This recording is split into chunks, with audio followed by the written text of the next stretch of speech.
जहां पना गुस्ताखी माफ हो। खबर बादशाह सलामत को बयां करने के काबिल नहीं।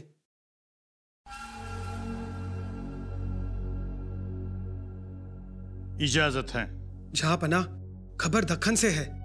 वहां के सिवा ने सरदार शास्ता खान के साथ फरेब किया। रमजान के छठ चांद की रात में जब शास्ता खान मगरिब की नमाज अदा करके और इफ्तार का खाना खाकर अल्लाह तला को याद करते करते सो क्या गए, ये सेवा शैतान मुगल छवानी में घुसाया। शास्ता खान के आराम खाने में जाकर अंधेरे में पाक रहम दिलों को और मासूमों को मार दिया। शास्ता खान साहब को जब आहट मिली तो वो सुकून की नींद से उठ गए और जरासर रखकर हाथ में तलवार ले ली। लेकिन शैतान जुल्मे सितम से भारी था। जहां पना शास्ता खान डर के मारे जनान खाने में जाकर चुनरी पहनकर खड़े हो गए, लेकिन पहचाने गए और इतने में जनान खाने में रोशनी बुझाई और सिवा ने हमला बोल दिया और फिर खान साहब भाग गए। सिवा ने अंधेरे में वार किया, सर कटते कटते बच गया, लेकिन हाथ की 3 उंगलियां कट गई और सिवा वहां से भाग गया। 3 उंगलियां कट गई, दाहिने हाथ की या बाएं हाथ की? जहां पना दाहिना हाथ। और दूसरे दिन उन्होंने पुणे छोड़ने का हुक्म दिया। फौज अब दिल्ली वापस आ रही है। लेकिन हमें कटे हुए लूटे हुए इंसान पसंद नहीं है। उन्हें कहिएगा कि उन्हें दिल्ली वापस आने की जरूरत नहीं है। मुगलिया सल्तनत को ऐसे कायर बिल्कुल पसंद नहीं है। जहां पना बस नहीं चलेगा ये आवारगी और अय्याशी का दौर।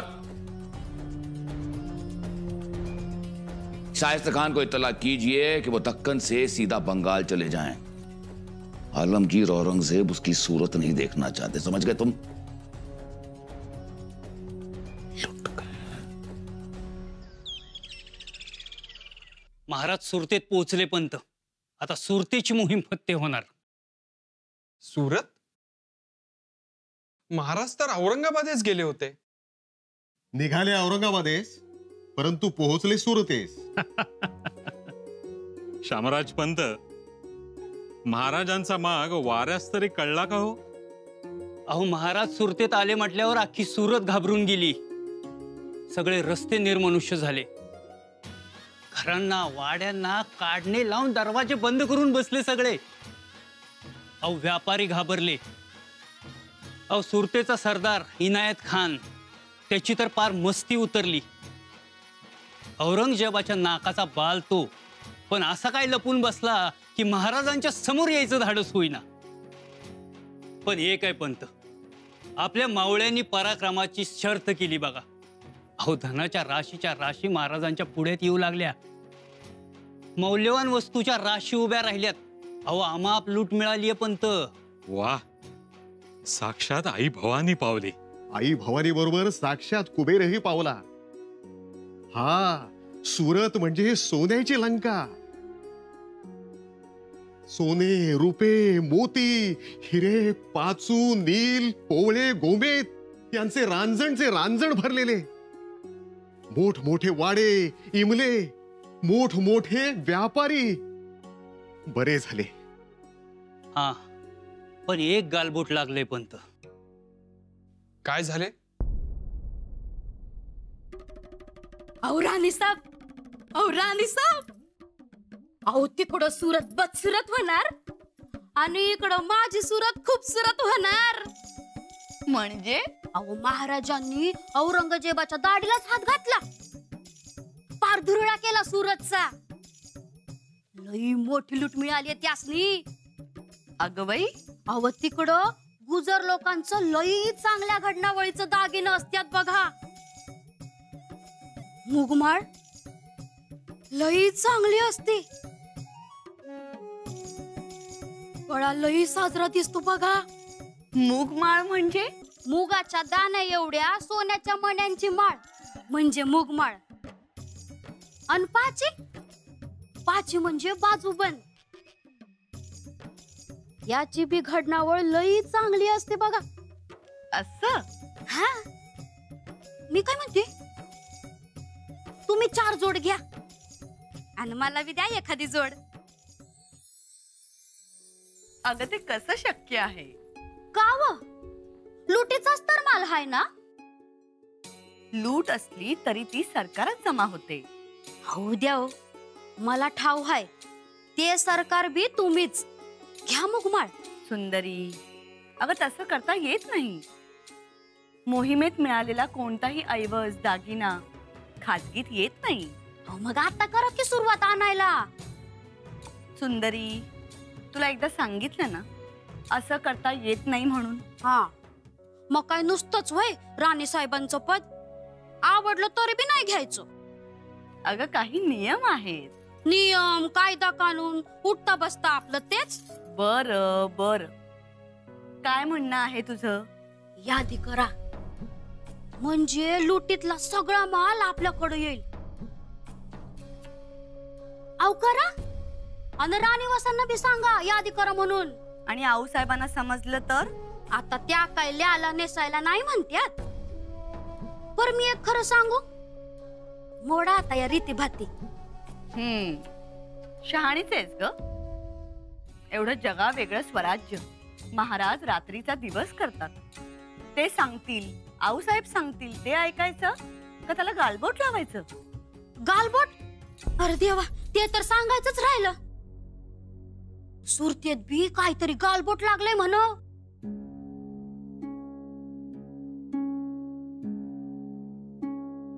गालबोट? कसले गालबोट लागले? महाराजांच्या छावणीत बादशहाचा सरदार म्हणून बोलणी करायला आला, पण त्याने महाराजांवर कट्यारीचा वार करण्या हात उगारला. पण येसाजी कंक आणि एका मावळ्याने त्या सरदाराचा हात वरचेवर छाटला. त्यास ठारही मारले, पण रक्त उडाले. महाराजांचा अंगरखा भरला. मग आपल्या मावळ्यांची डोकी संतापली. त्यांना ते सहन झाले नाही. मग चवताळून मावळ्यांनी घरे, इमले, वाडे पेटवून दिले. अनेक लोकांना मारले. आता लवकर अगणित धनद्रव्य घेऊन महाराज निघतील. आई भवानीचा आशीर्वाद. आऊसाहेब, या. आऊसाहेब, काय म्हणताय? आमच्या आबासाहेबांनी सुरत लुटली.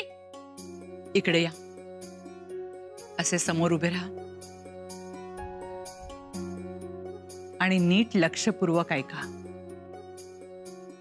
आबासाहेबांनी सुरत लुटली असं म्हणू नका. पण बाहेर तर सगळेच म्हणतात. पण आपण त्याला लूट नाही, नुकसान भरपाई म्हणायचं. नुकसान भरपाई? शाहिस्ते खानानं आपली रयत लुटली. 3 वर्ष धन धान्य, दाणा गोटा, वैरण, किती नुकसान केलं त्यांनी माहितीये. मग त्याची भरपाई नको करायला? हो, करायलाच पाहिजे. आबासाहेबांनी ती केली. आऊसाहेब, आज्ञा द्या. या तुम्ही. आणि शिवबांच्या घडामोडींवरती लक्ष ठेवा. जी.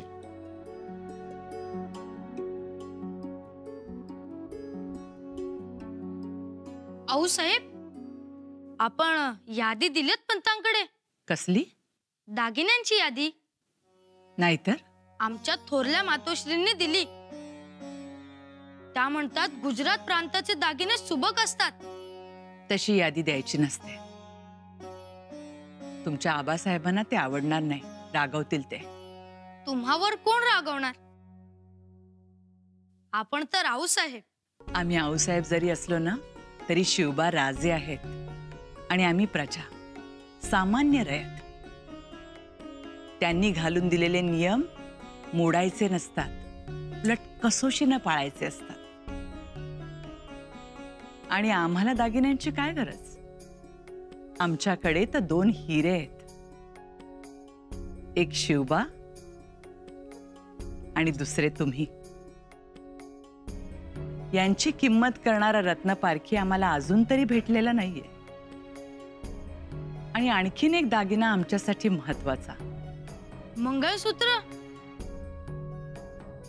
एका पारड्यात हे मंगळसूत्र आणि दुसऱ्या पारड्यात आलम दुनियेतले दागिने. तर ही मंगळसूत्राचे हे 4 मणी सरस ठरतात. आऊसाहेब बंगळुरूहून खरीदा आलाय. बंगळुरून? पाठवा. जी.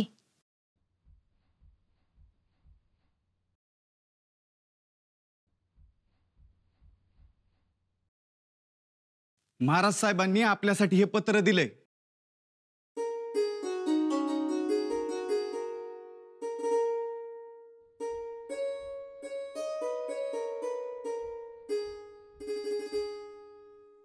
सकल सौभाग्यवती वज्रचूडे मंडित धर्मपत्नी सौ जिजाबाई.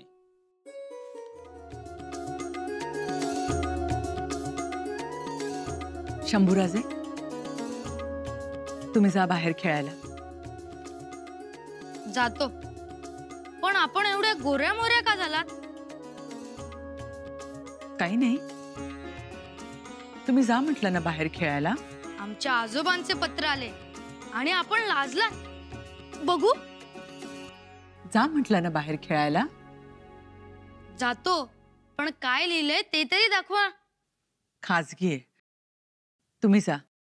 आऊसाहेब, आपण साजऱ्या दिसता लाजताना. आज पहिल्यांदा बघितले आम्ही तुम्हाला लाजताना. आता आम्हाला वाचू तर द्या.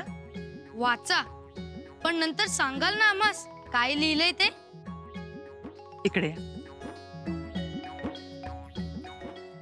तुमच्या आजोबांनी आम्हाला बंगळूरला बोलवलंय काही दिवस राहण्यासाठी. मग जाणार? जावं तर लागणारच.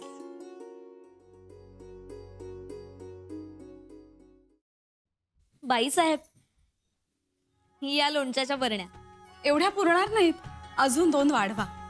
बर.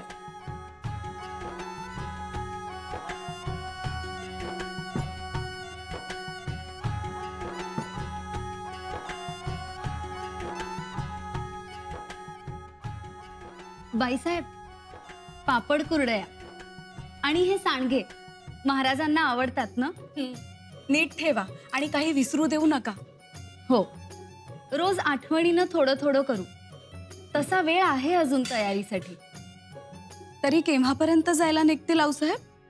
सुरतेहून तुमचे आबासाहेब आले की मग आम्ही निघणार.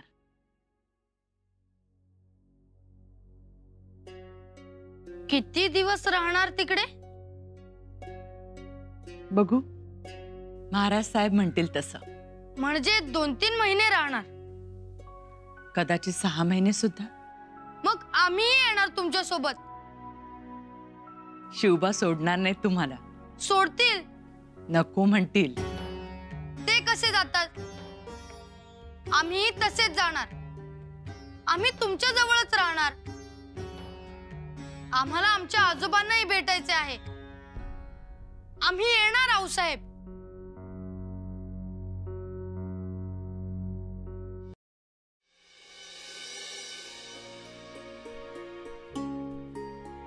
तुम्ही इथे काय करताय? आम्ही तुमचीच वाट पाहत होतो. आमची वाट? कशाला? आम्हाला आजोबांना एक गोष्ट विचारायची आहे. म्हणजे तुमच्या जाण्यावर शिक्कामोर्तब झाले तर? कोणी केले? आम्हीच. काय विचारायचंय आजोबांना? की आऊसाहेबांवर एवढा छान श्लोक लिहून घेतला, पण त्यात एक अडचण आहे. कोणता श्लोक? जशी चंपकेशी खुले फुले जाई, भली शोभली ज्यास जायाची जाई,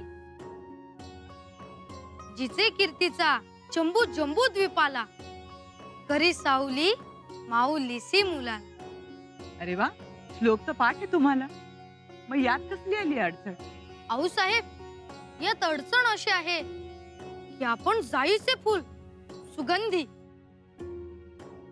पण आजोबा चंपकचे फूल. बरोबर? हो, पण चंपक तर उग्र वासाचा असतो. मग तुमचे आजोबा उग्रच आहेत.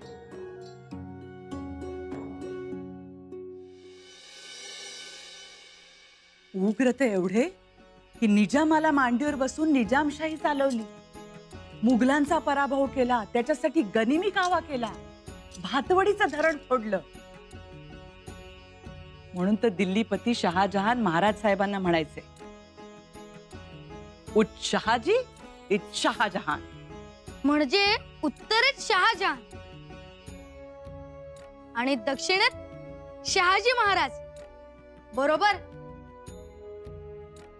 आपल्या पुण्याच्या जहागिरीवर नांगर फिरवला गाढवाचा, तर आम्हास म्हणाले सोन्याच्या फळाने जमीन नांगरा. हा रक्तातच नाहीये त्यांच्या. तेच शंभूराजांमध्ये आलंय. बरोबर, हे गेलेत त्यांच्यावर. तोंडवळे अगदी महाराज साहेबांचाच. हो, दिसतात तसेच. आऊसाहेब, चटण्यांचे जिन्नस इथूनच घेऊन चला, म्हणजे रस्त्यात खराब नाही होणार. बुद्धीचं वरदान ताई जगदंबेनं दिलेलं. खूप हुशार होते.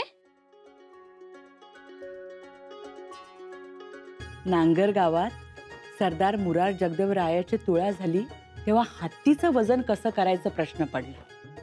महाराज साहेबांनी हत्तीला होडीत चढवलं आणि जिथपर्यंत पाणी आलं ना तिथं खूण केली. मग त्या हत्तीला उतरवलं आणि दगड टाकले त्या खुणेपर्यंत. आणि मग त्या दगडाचं जेवढं वजन तेवढं हत्तीचं वजन. आणि मग तेवढ्या वजना एवढी सरदार मुरार जगदेवरायांनी संपत्ती दानधर्म केला. सोने, चांदी, तांबे, पितळ, रत्न, लोखंड. तुळा झाली ना म्हणून नांगर गावाला तुळापूर म्हणायला लागले. तुळापूर? खरंच आमचे आजोबा खूपच हुशार आहेत. त्यांचा आमच्यावर मोठा भरोसा.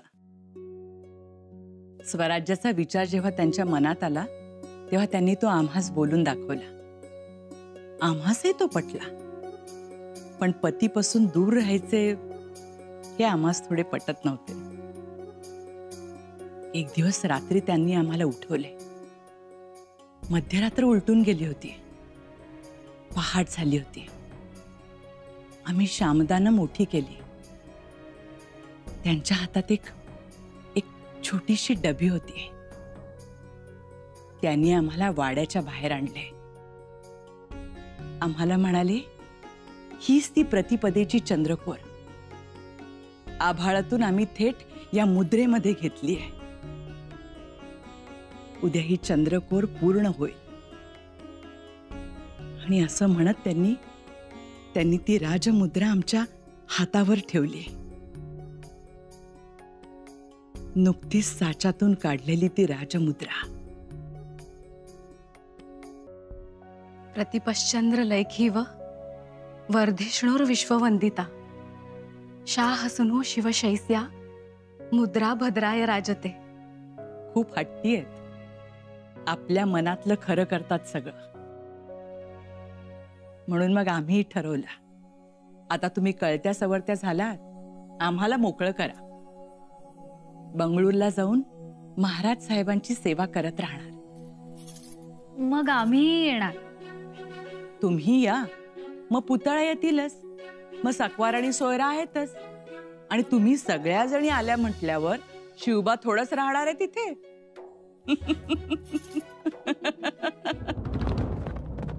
सुंदरी जी, आऊसाहेबांसोबत पाठवलं तर काय? आमच्या मातोश्रींसाठी 2 इरकली आणि 1 पैठणी. बर बर, आणते मी संदूक आणि कारभारांना सांगते. आणि आमच्या बाबांसाठी पगडबंदाकडून 2 सुरेख पगड्या बांधून घे. त्याला बाबांच्या डोईचे माप माहीत आहे. दरवर्षी तोच पगडी पाठवतो. त्यांना बी सांगते आणि संदूक बी आणायला सांगते.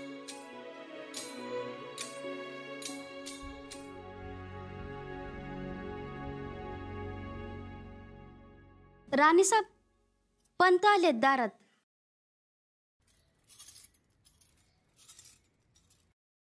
काही काम असेल तर सदरेवर यावं. राणी सरकार, बंगळूरहून एवढ्यात स्वार आलाय. बिगर पगडीचा, खलिता घेऊन. बिगर पगडीचा मतलब? बंगळूरला काही अशुभ घडले? महाराज साहेब आपल्याला सोडून गेले.